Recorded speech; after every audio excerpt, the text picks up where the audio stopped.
how you prepare for a golf tournament. Well, I hit balls maybe 20 minutes, putt a little bit, smoke 4 or 5 cigarettes, drink 3 Diet Cokes, and go to the first tee. Some days I won't even go to the range. And we welcome you in. It's Thursday, August 1st. It's the Daily Puck Drop. We're broadcasting from the Puck Sports Studios, crafted by Limback Lumber, the Northwest premier supplier of specialized lumber and moldings since 1930. Summer is in full swing, kiddos. That means it's deck and fence season. Get those projects done. Get in touch with Limback Lumber at 206-782-3487. Visit them online at limbacklumber.com. Puck Sports Studios built by Limback Lumber. And for all the latest updates on content, follow us on social media, Puck2040 on X and Instagram, on TikTok, Puck_sports, and of course on Facebook, Jason Puckett. All right, we got Mariners, we got Seahawks, we've got the Mitch Garver storyline, which is just sad. A note on the Mariners ownership. We need to slow down the roll on a narrative with the Mariners ownership, and we'll do that. I mentioned camp news. Geno Smith, worry or not worry coming out of Seahawks camp. It is a Thursday. That's our NFL show. So real quickly, all of our interviews, our content, with our weekly guests, Mike Garofolo, NFL Network, and Rob Staton of SeahawksDraftBlog.com. As we are here, football is in full swing. We are a month away from this starting. Both those episodes, as all of our interviews drop at 1 o'clock, there at Puck Sports, and of course, YouTube, Apple, Spotify, wherever you get all of your information. Hey, what the puck, as we end every daily puck drop. We're going to pick up on something that Jim mentioned yesterday on the program on the Daily Puck Drop about playing with strangers in golf. Also, there's some juicy rumors out there, the Big 12 surrounding WSU and Oregon State we'll cover, and Colorado. Just another example of how douchey the Colorado Buffaloes are. But let's get right into it with the Mariners before we get to the Garver stuff and everything that's going on there. They lose a tough one yesterday to the Red Sox, 3-2 in 10 innings. They dropped to 57-53. Houston right now percentage points ahead. Late inning games, and this is, not just one at bat, one pitch, or whatever loses you a game, but I think Scott Servais is going to have to question himself. Why in the world did you pitch to Rafael Devers? What's the point of that in the bottom of the 10th inning? They're with Jonathan Diaz. There's no reason for that. And I would just love to hear the explanation from him why he thought it made sense to pitch to the most feared hitter on that team. With Tyler O'Neill was at second base with the runner at second. Why? Walk him. Intentionally walk him and set up the double play. It just don't. Who's up after him? Ref Snyder, pitch to him. Who would you rather face in the 10th inning with the game on the line? Rafael Devers, who is like David Ortiz light, or Ref Snyder? I mean, it's pretty obvious who you'd rather pitch to. So I don't. That's a head scratcher to me. And here's the thing, that had to be on feel, right? Or was there what's the explanation? Is there some info that Scott Servais had in the analytics that would have told them to pitch to Rafael Devers? Well, I don't know. It clearly backfired, and obviously they lost the game. Not because of that. I'll tell you, the game was lost in the top of the 10th inning. That's when the game was lost. Cal Raleigh's on second base, the ghost runner. He gets to third on a wild pitch. There's no outs. This sums up the Mariners offensively, how they just cannot put the ball in play, and why they're massively frustrating to watch. You have a runner at third with no outs. What do you think the percentages of that guy scoring? I mean, I don't know. Whatever. Is it 80%? Just throw out a number. Sorry, I'm hitting the microphone all over the place. Turner strikes out. Rivas grounds out. Luke Riley gets hit by a pitch. All right, so now you're kind of cooking. Now you got runners in first and third. Moore works a walk. Our base is loaded. And then Mitch Garver, who just, again, we're going to get to Garver in a second, just had an awful game. I mean, he left 8 runners on. He grounds out and there it is. Now then you go to the bottom of the 10th and the decision again by Scott to, I don't know. I don't know why pitch to him, but I don't know. Just want to know the explanation for that. It just seemed to me, I mean, everybody after the game was over, and it's not people that cover the team necessarily, but it's national people wondering the same thing. What was the thought process with that? I mean, these guys aren't perfect. They make moves, and we get a second guess, and it's easier to sit here and second guess, and I get all that. But, man, that was just kind of felt like a no-brainer at the time that you would have put him on base, set up the double play, what have you. I know, I get it. It's not like he's not going anywhere. It's not like O'Neill gets to go to third if you walk him. So, whatever. They end up losing the game. Now, Houston was victorious yesterday. They salvaged that final game against the Pirates. So now they are like a percentage point ahead. Another part of that game, Kirby looked good for the most part. You go into that ballpark and you give up, 2 earned runs? You should come away with a victory. And they did not. And Kirby looked good. Loved what he did at starting out the game with the knuckleball. That's just for a guy who's young, but gets the history, because he's an old soul, right? But gets kind of the history of the game. Last year, remember, he threw it. What was it, the final game of the year? This was just, I think, right after Tim Wakefield had passed. He threw the knuckleball. It's not something new to him. He's been throwing a knuckleball, since high school. He talked to the guys about it yesterday after the game with Divish and all those guys, and had talked about how he's always been throwing it, but just because it looks so different, because you have to throw it differently, it's clearly going to tip everyone off when you're throwing it. But then he goes to Fenway yesterday, first time he's pitched there, or since his passing, and then first pitch, he throws it. That's just a guy. It's a small thing. In the grand scheme of things, it doesn't change the game and all that, but it's just a small little thing that George Kirby, I love guys that get it. And that little move by Kirby just told me he gets it. And it's a nice nod. Just a nice nod to a fan base, but I think to a player that he admired and loved watching up. And he was a Yankees fan growing up, but he loved watching the Red Sox, and he loved watching Tim Wakefield. But top of the 4th inning, again, just their issues that they're not going to all be solved by the addition of a Rosarina and Justin Turner, but you get the Raleigh leadoff double. Turner grounds out. Raleigh ends up getting the third. Polanco draws a walk, but Luke Raley strikes out. Then Moore does get Raleigh. He does drive in Raleigh with a single, but again, Garver strikes out. And again, that was besides the top of the 10th. You go back to the 4th, and we're going to get to his comments here in a second, what he said afterwards to the press. I don't want to say the least competitive at bat. I think the most concerning at bat I've seen this year was that one in the 4th inning. 3 straight pitches. And I know this is not the case, because I think they all try extremely hard. They're professionals.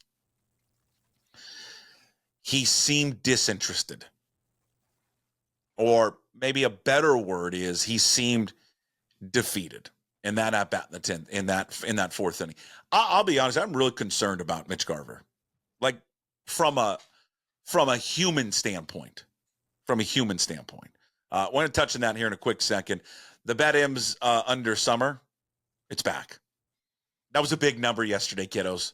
9.5. That was a big number. We were gonna cash in on that one. So we're back. We've snapped, I think it was a 6-game losing streak. So we're back 34-39-2. Off day before they start up a 3-game series with the struggling Phillies.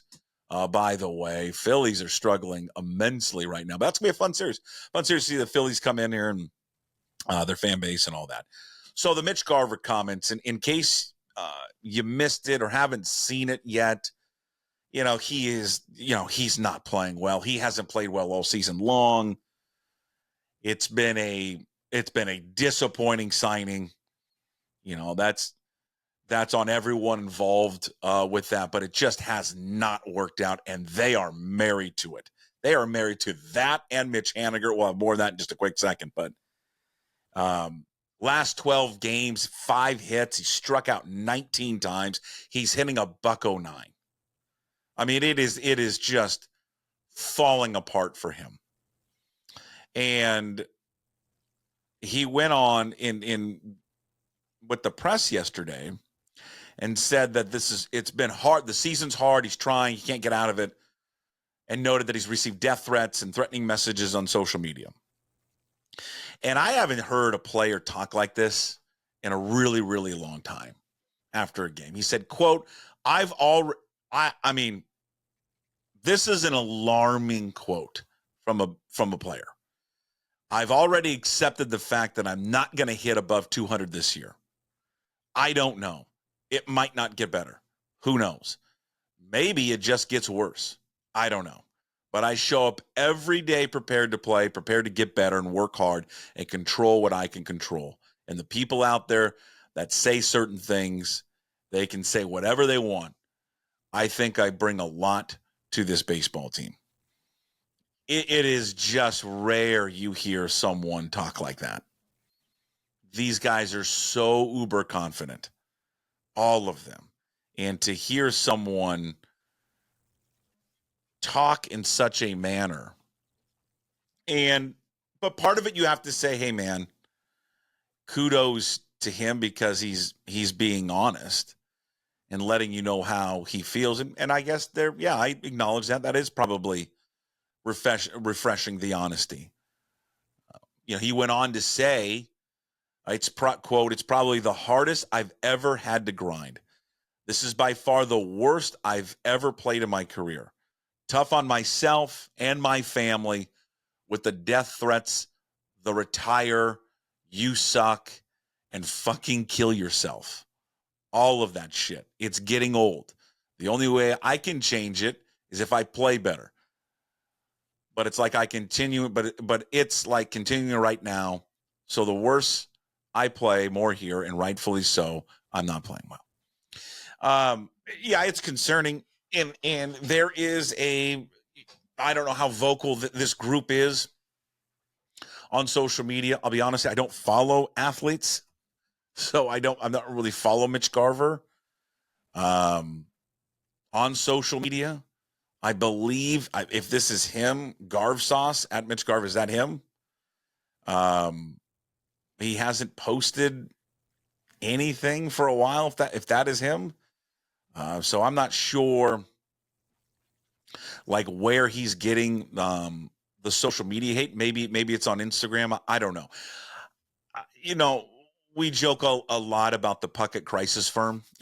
Many, many times, and the first thing I would do in running the Puckett crisis firm, or just any advice to a professional athlete, get off social media. All of it. There's no reason to be on it. Because if let's just say I don't think this is a majority of Mariner fans that feel this way about Mitch Garver. Listen, he hasn't played well. And there's one thing to come on here or any other platform and just say he hasn't performed well. He's been a disappointment. He's underachieved. These are all things that he knows. He knows that. He said it. To this point, it's been an awful signing. Then now that's not his. Well, I mean, his play is his fault. The signing's not his fault. That's on Mariners management for signing him. But it's been a failure, an absolute failure. And he would say that.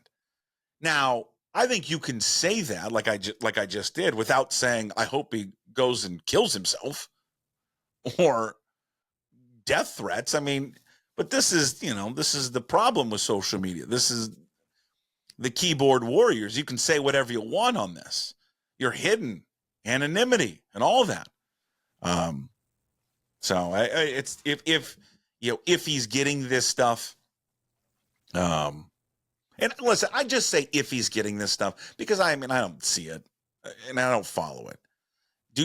Can athletes sit there and come out and just say, well, I'm receiving all this garbage and maybe not really getting it? I mean, I don't think that's the case. I think he's receiving this probably from I think a minority group of the fan base. I don't think this represents the entire fan base, but it exists because there just is knuckleheads in any fan base. It doesn't matter. There just is. And it's disappointing. I think what happens too is a lot of these athletes, and I know they do this. I know for a fact they do this. Is they search their name. They do.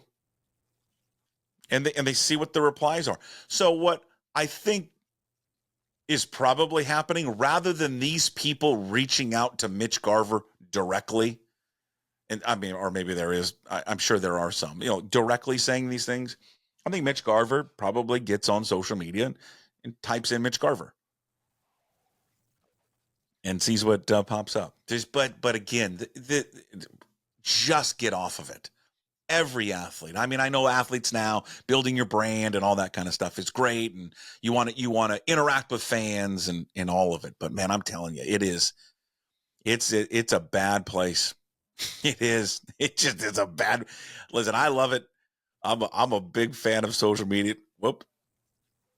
But I mean, I'm telling you that it can be a rough spot, like a real rough spot for people. And if you're not equipped to deal with it, and I don't think, well, actually, let me backtrack. I don't think anybody's equipped to deal with it. I don't think you're equipped with people just crapping all over you. No one is equipped for that.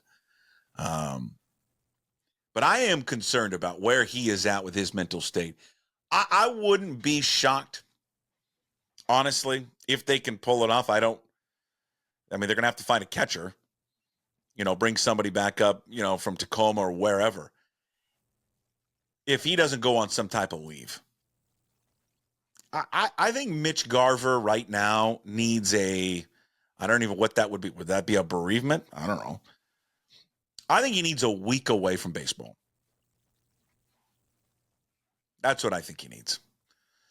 I just think we're more aware right now of emotions of people and the mental state of people, and reading that, and just reading it. I wish I haven't seen any audio of it. I'm sure there's audio somewhere of it, but I haven't seen a video of it. But just reading his comments, that was alarming. I think alarming to hear an athlete talk about stuff like that, but I think alarming to hear a person kind of say that stuff. So it was very, very depressing. So I would keep an eye on Mitch Garver, and I think maybe the best thing for Mitch Garver would be to just maybe pause for a week or a few days and take a mental break, because man, it's. They're going to need him. They're going to need him down the stretch. I mean, he's the backup catcher right now. I mean, that's the other thing, too. He's the backup catcher when that's not what he was signed to be. He was signed to be the DH, and then that is failed immensely. And I don't know what they do. I don't know how they get out of it. You can't get out of it. They owe him $12.5 million next season. You want to be critical of this ownership, what they do in the offseason for signings? They ain't going to do anything next year. None. You want to know why? Because they owe him $12.5 million, and they owe Mitch Haniger $17.5 million next year. He's a player option. Maybe the grace of his goodwill, Mitch Haniger says, I won't pick up my player option. I mean, now, that's not going to happen. But think about that, how much money they owe next year. And that is unbelievable. The sunk money they have in those two players. $12.5 million next year for Garver, $17.5 million for Mitch Haniger. $30 million, almost $30 million. So when we get into the offseason and we start, whoever the free agents are, forget about them. They ain't gonna get anybody, because this group isn't going to go out and spend on guys when they just look at, well, we spent money on these guys and these guys failed. The injuries mounting for him. Victor Robles, soreness in his hip. That's not good. He's been playing awesome. They need him in the lineup as much as possible. So him being out any amount of time is not good. But so we're going to watch that. And Servais said it yesterday. He's going to have to play through it. He's going to have to play. Like this, he's just going to deal with it. So they are a beat-up baseball team right now. Jorge Polanco left the game with knee soreness, something he's been dealing with. That's terrible, because ever since I said that he was done and finished, they got to get rid of him, he's been on fire. You're welcome, Mariner fans. You're welcome, Polanco. Gregory Santos. I think I've just given up on depending on Gregory Santos. He left the game with a bicep issue yesterday during Wednesday's game. He's going to have an MRI today, so we'll probably have more information on that later this afternoon. I mean, Santos, Polanco, Robles, Crawford still probably not coming back to the end of the month. Julio sounds like he's getting better. Cal Raleigh gets hit on the hand every single day. I'm telling you right now, we're going to keep hammering this home. They need to right now find a third catcher ASAP, just ASAP, because they are going to run Raleigh into the ground, and they're not comfortable with Garver really catching all that much, other than when Kirby starts. So they need to get on that. They just are playing with fire. Divish asked that yesterday, by the way. It's good. To Scott Servais. And he basically acknowledged it. Yeah, we are. They got to stop it. They just are playing with fire with that stuff. And it has bitten them once, and it's going to bite them again. Where one of those, he gets hurt, then they can't use the other, and then their guy who's pitching is catching. Stop. Or not catching, but is the DH. Mentioned this before. Can we please slow down this narrative real quick? And this narrative that the Mariners ownership really is committed at the deadline for money. And if you've been critical of the ownership before because they didn't spend in the offseason, you mean which offseason? Because they haven't spent in any offseason. Then you've got to get them credit for being aggressive this trade deadline. Why? Why would anybody give the ownership credit for what they did at the deadline? They didn't take on any money. They barely took on anything. Justin Turner's owed $4 million, which some of that is being picked up by the Blue Jays. Arozarena's owed $2 million. Yimmy, the Yimmer, was making $2 million this year. So I don't know. They probably owe him $1 million, less than $1 million. He's a free agent next season. Turner's a free agent next season. Arozarena is 2 years of arbitration eligible after this year. It's not like they took on a bunch of contracts. I mean, stop this whole, this ownership really committed to winning. Really? They committed to anything.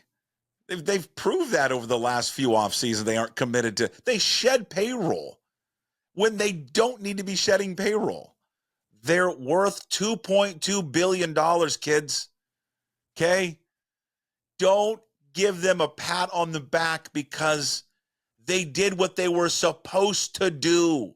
Chris Rock, my kid can read. Can't say that part, but you're supposed to know how to read. I mean, this is what teams do when you're in first place or battling for first place for a playoff spot. You're supposed to be aggressive at the deadline. So some of you in the fan base and some of the media patting them on the back for is just remarkable. Like, Jesus. They screwed you over in the offseason by not doing anything. And then they have to make up for what they did do in the offseason by adding some okay pieces. Arozarena is a very good piece at the deadline. Oh, I didn't even get the Chargois. I mean, Chargois owed nothing. It was like Zippo. Yeah, just pump the brakes on, hey, ownership, great job for what you've done. Let me start over. 3, 2, 1. Over to Seahawks training camp news and notes. I don't know, maybe it's minor. Who knows? I'm going to ask Garofolo about it today when he joins us at 1 o'clock. Health of Geno Smith. Concerns? Well, banged up at the end of practice on Tuesday. Didn't practice on Wednesday. They said that he's been dealing with a knee and hip thing. He's got a knee. That's Chuck Knox. I think it's worth monitoring if it's something that he's been dealing with, but then kind of got nicked up. So let's just see. Let's just follow that. Follow that storyline. You know, if you don't know, Jim and I have got a bet on Geno and Sam Howell. He thinks Sam Howell at some point this year will start. And not because of an injury. Now, he's crazy, and we've bet $250.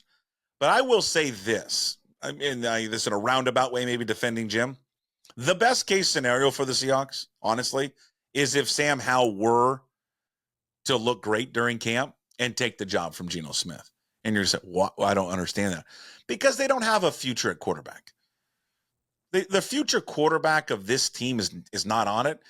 So the point is just, if they want to solve their issues at quarterback for the future, then Sam Howell would be the guy. And you'd want Sam Howell to beat out Geno Smith. And everybody loves Geno Smith. And all indications are, whether you read, watch, and see it all, that he's having a fabulous camp. And that's wonderful. But in the best case scenario, you would want Sam Howell to beat him out because he's younger and cheaper and all of that. I mean, it's just basic 101 knowledge.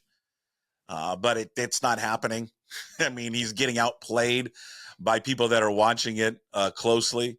He's getting outplayed by P.J. Walker. So, I mean, not good news. We'll see once they really get into game action, see what Sam Howell can do. I mean, he's done some nice things in the NFL, and I don't think that the door is closed on whether or not he can be a future starting quarterback in the league. They certainly aren't going to have Geno play next year on $38 million. That ain't happening. So maybe they do some type of extension if he has a good year this year or continues to play well, and take that number down and have him for a couple more years. But they don't got anything in the pipeline right now. The 25 draft class, who knows? Carson Beck, Georgia, he looks okay. Shedeur Sanders, I'm staying away from Shedeur Sanders. I'm out on him. It's not because of a player. It's just everything that comes with Shedeur Sanders. It's just the package with him. I'm just out on him. Quinn Ewers, I don't know. Husky fans, what do you think? You all that impressed with Quinn Ewers? Not really. The guy that does intrigue me, and I can't wait. Here's the guy. Let's circle this name right now. And it's not going to be some like, oh my God, I've never heard of this guy before. Everybody's heard of this guy. And it's not going to be some, oh my God, what a hard-hitting take this is. Jalen Milroe from Alabama. Because of the physical abilities of this guy, what he has. But look who he's playing for. He's playing for Kalen DeBoer. He is going to run a version of what Ryan Grubb's going to have with the Seahawks. I don't know if I want Jalen Milroe to have a too good of a season, so he's going to be way up in the draft, but maybe that would be the guy you kind of circle right now. A little bit raw, incredible physical attributes, looks the part, gets off the bus. You're like, oh, yeah, that's a quarterback.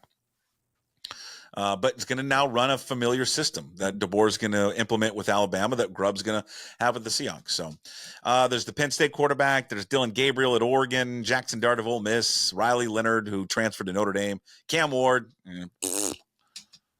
Boo on Cam Ward. I've heard Cam Ward is the leading candidate for the Heisman. Okay, we'll see about that.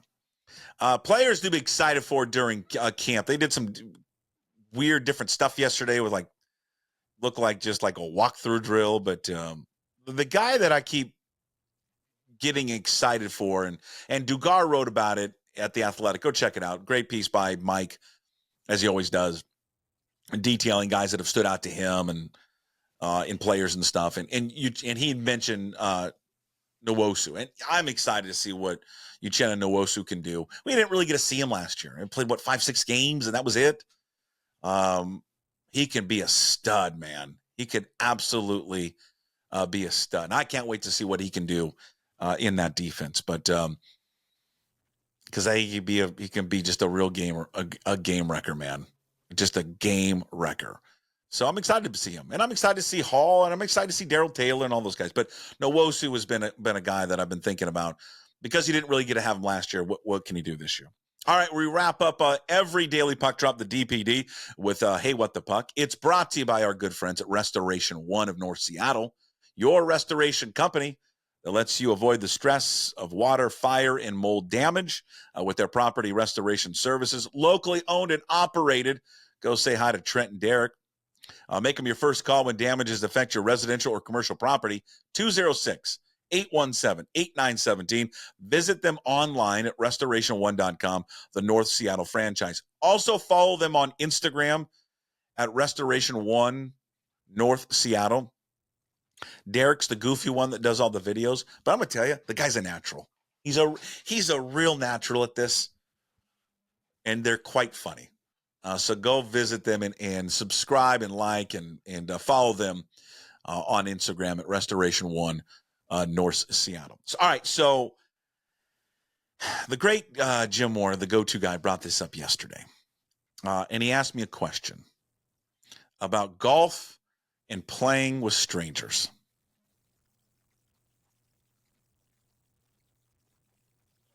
So I get a kick out of how you don't want to play with anybody on the golf course except for the people that you arrived with.